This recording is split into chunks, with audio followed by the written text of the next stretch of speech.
Well, let's see what happens here. I'm John. My last video was about the alignment between the X rail and the Y rail. Today I'm going to take a look at the stock K40 head. I'm going to disassemble this thing. I've already had it partially apart. Found a couple of things that I did not like. Put it back together and decided to do a video because somebody else may run into this. This is the plate that carries the head. This is the laser head. There's very little adjustment on it. All you can do is maybe grab it with a pair of pliers and tweak it left or right in order to line it up, but there's no adjustment in particular up and down. If you have to do that, you're going to have to move this whole plate. Now there are alternate plates available on the internet, on eBay, and from a number of sources. Some of the sources that sell alternate heads, laser heads, also have plates. Some of those plates are large and go across the top of the rail. In this particular case, it is bent and it straddles the rail, and this is from my seller. The drag chain came installed and underneath of this, so I do not know for an absolute positive if this is a stock part or if they have changed it during manufacture to incorporate a bump here to allow the chain to go through. One of the things that will really throw off your cutting is if the head has play between the rail and these wheels. Now if you want to visualize what this rail looks like on the side, think of a loaf of bread with an indentation, comes down and across. And in that indentation is where these wheels ride. You do not want any movement between those wheels and the rail, because that movement can allow the head to move or shift just enough to throw off your cut. But you do want it to roll absolutely smooth. So when you're cutting, I shouldn't say during the time you're cutting, but at the same time that you clean your lenses, take and run a Q-tip with some isopropyl alcohol along both sides of the rail here, because after all, smoke is debris that's burning. It's either wood fiber, it's resin in the wood, or it's glue in the wood in particular, and that will build up. At the same time, take your isopropyl and wipe off these wheels. You want them clean. In fact, as I was getting ready to make this particular video, I was running the rail back and forth and I was feeling a click, click, click, click. And somewhere along the line, I had picked up a little itty bitty piece of something on the X wheel right over here on the side, and was going click, click, click. And I had to actually take my fingernail and get down in there and catch it. And it is now rolling smooth again. But you want to periodically check and make sure that everything is clean and that it is tight. So let's take this thing apart. Now, one of the things that I noticed when I took this apart was that it is held, and I've got a magnet down here just to keep track of parts as I'm taking them off. One of the things that I noticed was that this plate sits on 3 standoffs, and that those standoffs were not tight. Now whether that could affect things as it rolls, I don't know, but if you can you may not notice it on the camera, but in this particular case, this standoff, just the torque of the screw has pulled that standoff up and into the slot. Well, what happens if you push on it over time or whatever, that goes down and that can throw off your laser aim. Now there's the plate, there's your laser head, this is lens number 3, and this is your beam lens right in here. This whole section down on the bottom will unscrew, and there is, and I haven't cleaned it because I'm just putting this machine together, there is your final lens. This unscrews here, which will separate these two pieces.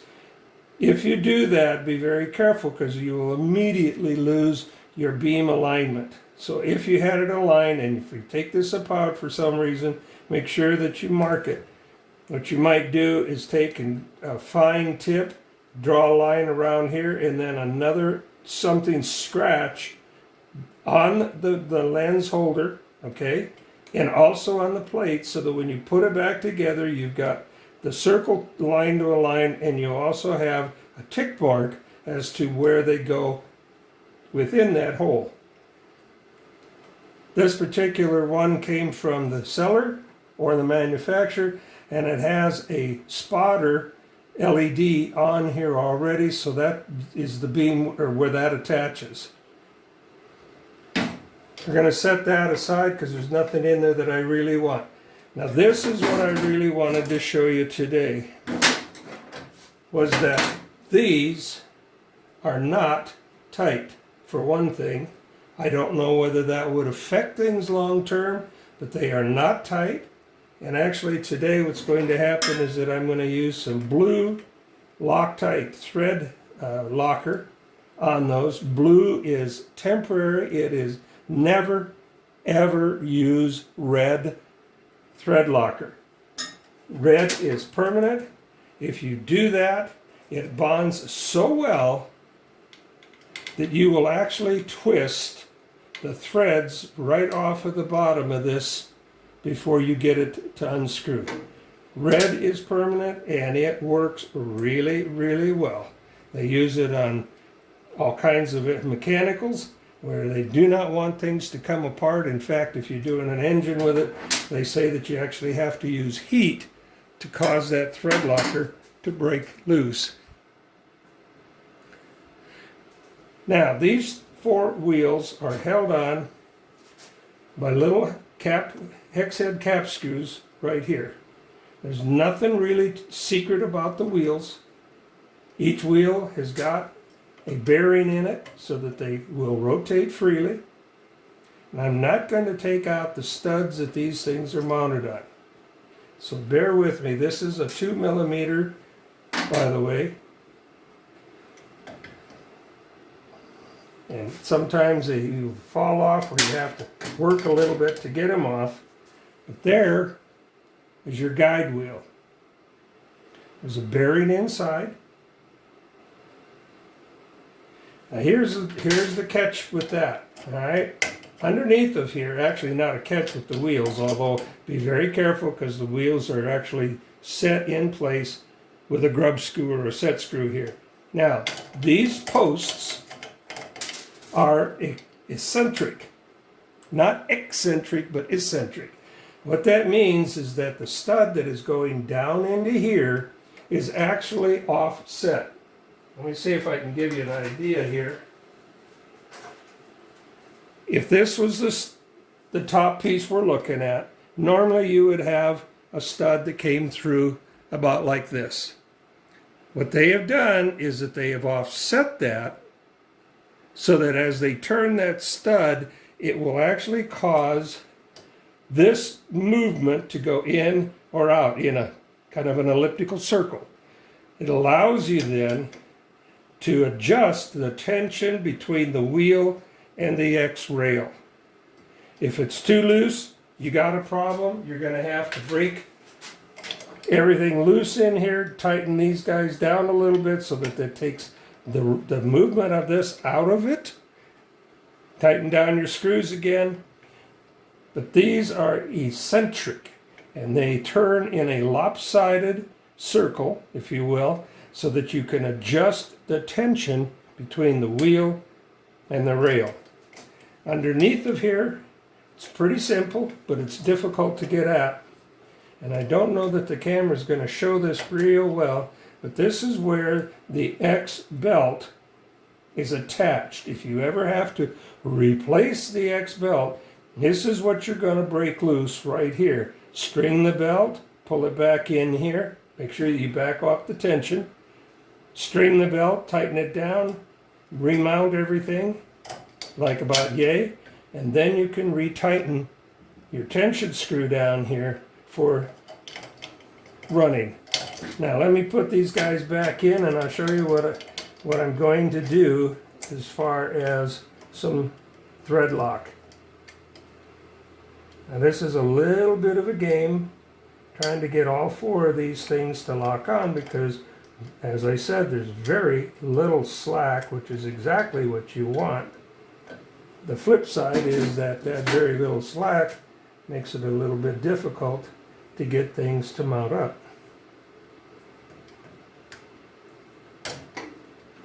Come on.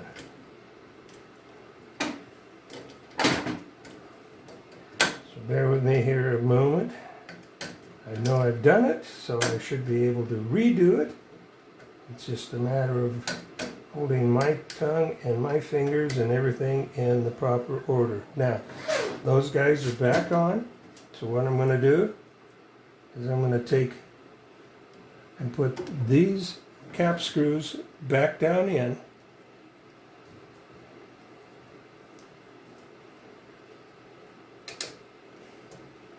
Don't need to torque these puppies down too terribly tight, but you do want them so that they're fairly snug. Okay, now missing one screw. Where did that little critter go? Right there in front of my face. Okay.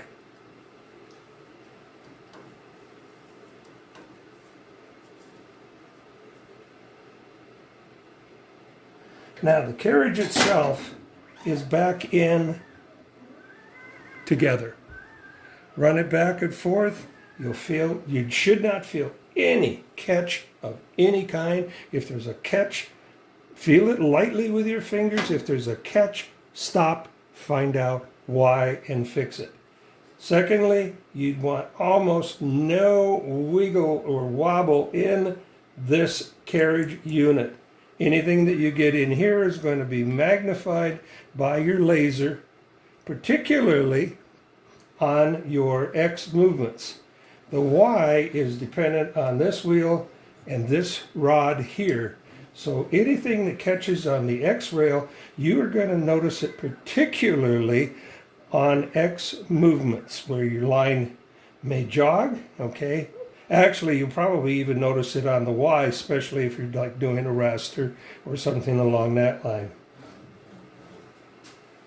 Now, I bought a thing of blue thread locker. In this particular case, the brand is Loctite. They were pretty much the originators. I don't know if they are the only company that makes them anymore, but this is what it looks like. And you'll notice removable. Okay, let's see what we've got here. I think I've got to trim just the hair tip off of it. All right, where's my knife?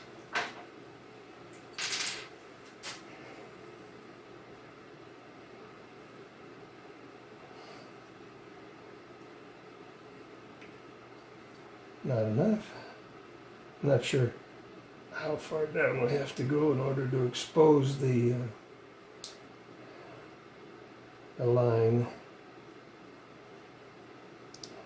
There we go. Getting a little bit of blue out. Okay, now what I want to do is I want to take these little critters and I want to put, obviously no more than that because it ran off. Screw that in. It takes a few minutes for that to actually set. And once it is set, then we're good to go. And we should not be having a problem with these things coming loose. I'm looking for my snappy jammy pliers here because I want to give that just a little bit of a tweak.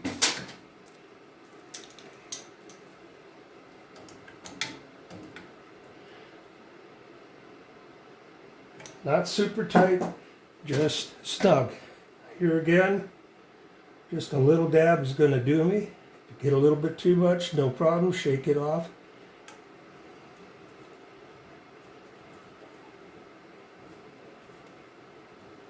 And number 3.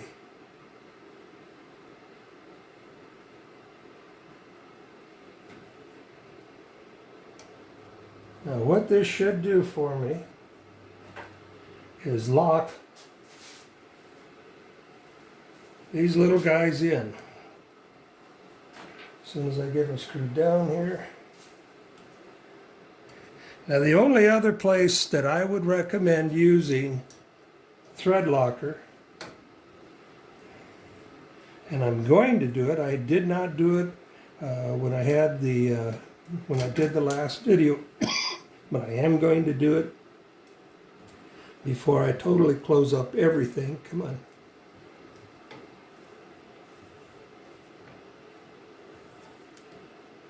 There. Underneath in the corner here, where the Y-axis motor is, if you watched my other video, you'll remember we were talking about the fact that it is a double-ended motor.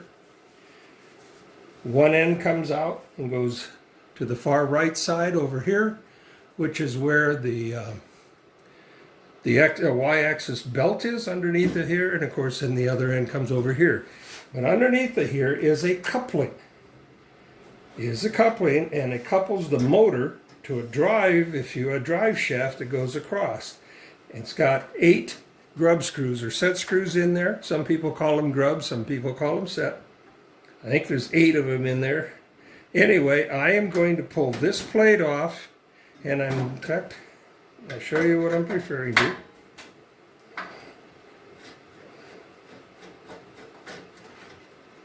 But I'm going to pull those screws one by one, put thread locker on them. I do not want those coming off. Now it's possible that once I get down in here, right here, what I may find is that I may even want to pull this apart, mark the shaft, and actually take my grinder and grind flats. There's 3 screws, sorry, there's 6 total. I may actually want to grind flats on there so that the screws have something to actually sit on. But I am going to put thread locker on here. I do not want these guys backing off. If that happens, then what can happen is that it is actually possible that you could tweak. I can't do it here. Anyway, you could get a differential in movement because this shaft could be sliding inside of this coupler. Now that I have these guys back on, that Loctite is sitting up. That's going to keep them. We're rolling good. What I'm going to do is, as I put this all back together, I'm going to make sure that I put a washer underneath. That's going to be a trick. You get with the idea of what I'm looking at. I'm going to put a washer on there, and I may just have to put a dab of adhesive or something on there just to keep that silly washer from coming off. When I'm all done though, what is going to end up happening is that this guy and this is all going to be bolted up together, and I'll be back when I get it back on.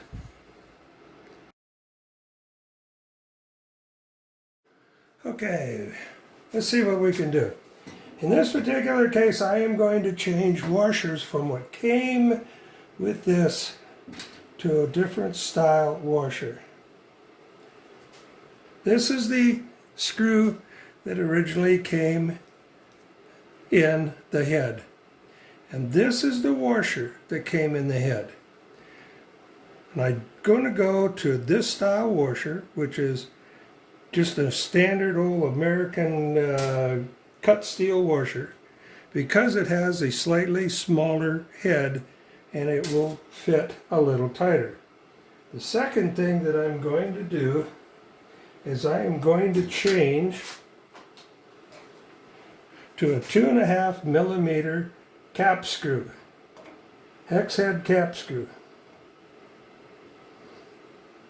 Now this 2.5 mil, before I finish, I'm going to actually have to go in and take off a hair because they are actually too long for these particular standoffs, but I'll show you what I'm going to do with these. I am changing everything screw-wise that I can get my hands on over to these cap screws for the simple reason that I think that they give you a better sense of tightening, if you will. I don't know if I mentioned it, but if you saw my video on the XY alignment, on top of the X motor, I've replaced all of the screws that were these little itty-bitty Phillips heads with these same cap screws, 2.5 mil. And I've also replaced the screws right here with the same thing.